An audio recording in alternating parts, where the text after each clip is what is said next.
Hola, los saluda Almadelia Hernández Sánchez, integrante del Comité de Participación Ciudadana del Sistema Estatal Anticorrupción de Veracruz. Y damos inicio con el primer módulo del curso Sistema Nacional Anticorrupción y Buenas Prácticas Gubernamentales. Este módulo es llamado Nociones Generales en torno al problema de la corrupción. Y pues es importante que todos vayamos entendiendo que el gran problema del combate a la corrupción es la normalización que hay respecto a la misma. Es, es importante que sepamos que no es un tema de cultura mexicana como muchos lo piensan y muchos lo afirman.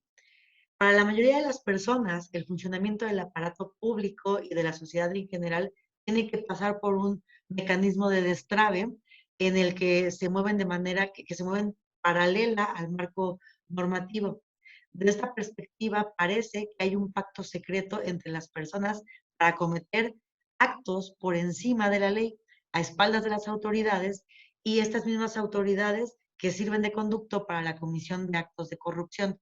Y pareciera que todo esto genera un guión de película de los años 80.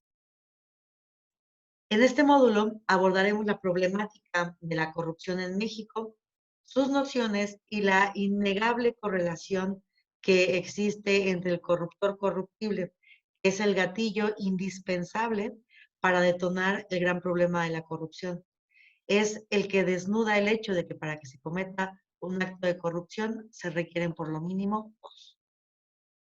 Y pues otro de los puntos conforme de unos antecedentes históricos en el problema del combate a la corrupción en nuestro país es que a principios del siglo XX, en el marco del final de la Revolución Mexicana, el país quedó en manos de un colectivo militar que tenía como primer reto el restablecer la república en manos de un civil que era Francisco I. Madero. La historia de Francisco I. Madero es conocida por todos, su tragedia de ser forzado a renunciar y la escena trágica. Estos son de los actos más cobardes que ha cometido la milicia mexicana en contra de civiles al deponer y asesinar a quien era presidente y vicepresidente en un México recién liberado, solo para que tomara protesta el entonces ministro de Relaciones Exteriores, Pedro Lascurain, que tan solo fue presidente por 45 minutos para después darle la presidencia a otro militar, que fue Victoriano Huerta.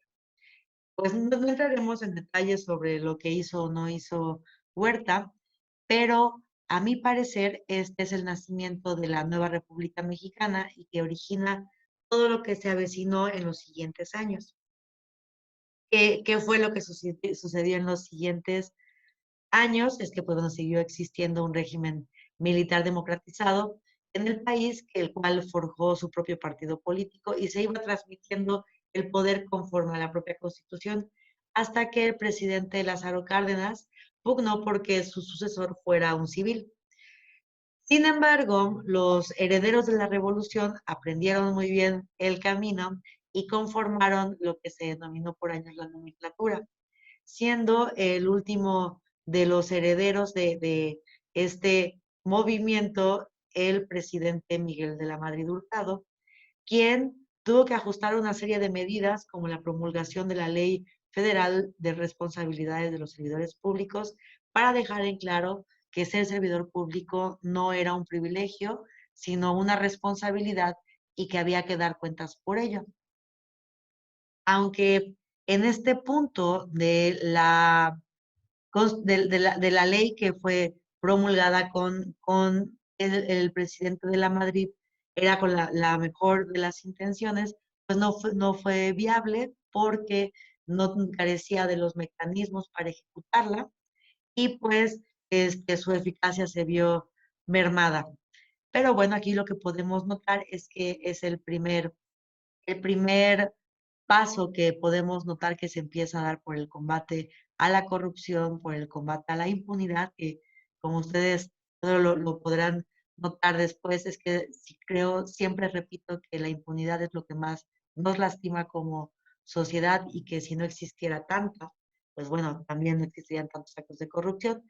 Pero siguiendo con el punto, es importante que, bueno, que entendamos que fue el primer paso que se dio para empezar con sistemas de transparencia y de respeto del servicio público a la sociedad. Durante los siguientes 4 sexenios podemos notar la creación de la Auditoría Superior de la Federación en el año 1999, en el 2002 el nacimiento del Instituto Nacional de Acceso a la Información y el que este, pone un boom en todo esto y que marca realmente una diferencia es que el tema de la participación ciudadana, que ese lo pone de manifiesto la reforma de los derechos humanos en el año 2011, que es el que también pues marca la pauta para el régimen sancionador actual.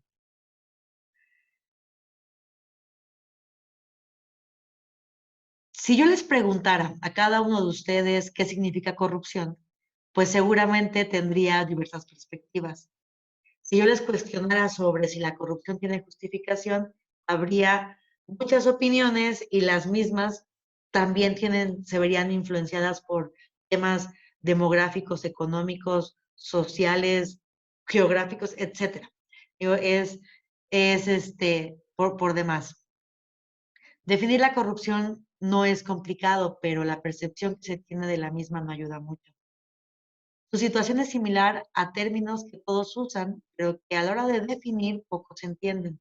Devaluación, inflación, depresión económica, impunidad, por citar algunas. De acuerdo a la Real Academia de la Lengua, la define como la práctica consistente en la utilización de las funciones y medios de aquellas de las organizaciones públicas o no en provecho de sus gestores. Aunque la Real Academia no la especifica expresamente, la corrupción es un tema de impacto general que engloba el aspecto público o cualquier otro, le hace el social o el privado. Por su parte, el ministro de la Suprema Corte vislumbra la corrupción como un beneficio para pocos al dar a entender que el beneficio social de la misma es nulo. Y pues bueno, ¿cuáles son los 3 ejes sobre los que se mueve la corrupción? Es la captura del Estado, vamos a ver la fórmula de la corrupción y la relación corruptor-corruptible. Y pues en el punto de la captura del Estado es en el que puede advertirse como una gran forma de corrupción a escala, sin que nadie se pregunte los porqués, los cómo y mucho menos quiénes. Es erróneo pensar que el Estado está capturado únicamente por una oligarquía de clase privilegiada. En la mayoría de las veces, el Estado de capturado se encuentra a merced de los grupos económicos, pero no necesariamente debe ser así. Los aspectos políticos inciden de manera alarmante en las definiciones públicas. Y pues también debemos tener en cuenta que la captura del Estado por la corrupción conlleva a la apropiación de los medios de producción y de la toma de decisiones públicas, incluso sociales, para incidir en la manera de definirse de un contexto social. Podemos entender que la captura del Estado por un cierto grupo es el grado máximo de corrupción en el cual podemos vivir como sociedad. Vamos con la fórmula de corrupción que me les voy a poner aquí. De acuerdo a Robert Kierkegaard, la corrupción es una combinación de factores que no emergen unilateralmente de las personas, sino que son un cúmulo de circunstancias, que son el monopolio de la decisión pública, la discrecionalidad de la decisión pública, menos la ausencia de responsabilidad de la decisión pública tomada. Esto lo podemos entender que la fórmula de la corrupción, pues es que resume una situación en donde existe un Estado que no tiene capacidad de regular su funcionamiento. Es decir, es un Estado que sin que sea parte de los objetivos que motivaron su creación, se convirtió en la palanca número 1 de la corrupción. Díganse lagunas, ambigüedades, velocidades, etcétera.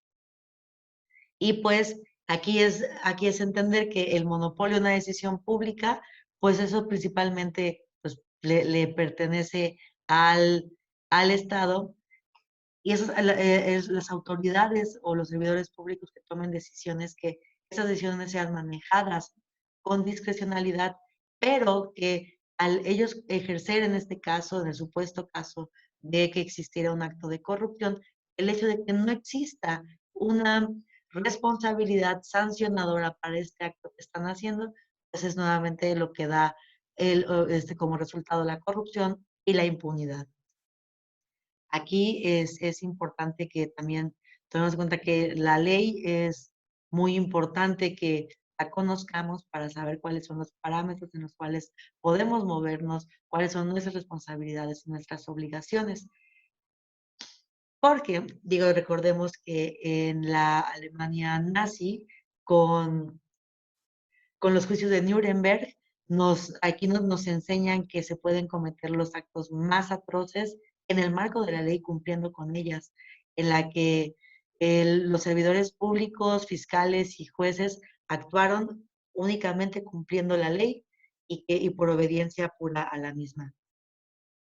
Vayamos a la relación, les voy a platicar sobre la relación corruptor-corruptible, que como ya en un principio se los iba comentando, es que el gran problema de la corrupción es que hay que hablar que hay un emisor y un receptor, que también puede llegar a fungir como interlocutor, pues de otra manera una persona sola no puede cometer un acto ilegal. Sí puede decir, pero si una sola persona cometiera el acto ilegal, pues la castigan y no pasa nada.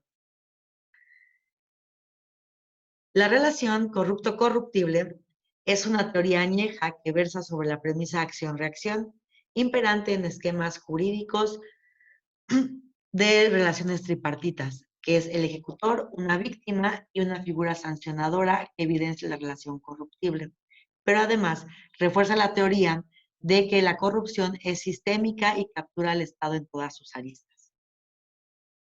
Es importante que sepamos que los 3 puntos que forman este módulo los debemos tener muy claros. La primera actividad que vamos a emprender sobre este módulo es una media cuartilla sobre su percepción de corrupción, cuál es su definición de corrupción, que entienden por la fórmula de corrupción y principalmente si están de acuerdo en que para que haya corrupción tiene que haber por lo menos 2 personas y por qué. Y pues espero que me hagan llegar sus tareas. Cualquier duda estoy al pendiente. Y pues muchas gracias. Nos vemos en el siguiente módulo.